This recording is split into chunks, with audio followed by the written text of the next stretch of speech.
নমস্কার বন্ধুরা, মৌলিস food and travel চ্যানেলে সবাইকে আবারও স্বাগত। আজকের রেসিপি বক ফুলের পকোড়া। প্রথমে প্রত্যেকটা ফুল থেকে ভিতরের একটা দণ্ড আছে সেটাকে বাদ দিয়ে নিতে হবে।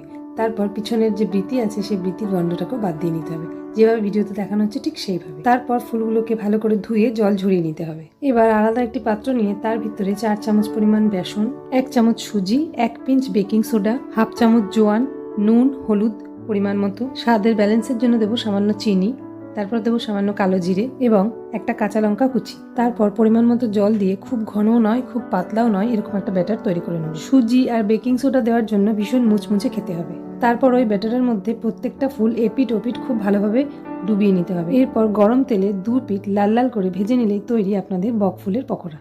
খেতে যেমন সুস্বাদু তেমনই মুচমুচে। দুপুরে গরম ভাতের সাথে অথবা বিকেলে সসের সাথে পরিবেশন করুন, দুর্দান্ত লাগবে। রেসিপি ভালো লাগলে লাইক সাবস্ক্রাইব করে আমার চ্যানেলের পাশে থাকবেন, আর ফেসবুক থেকে দেখলে অবশ্যই ফলো করে দিতে ভুলবেন না। তো টাটা, দেখা হচ্ছে নেক্সট ব্লগে।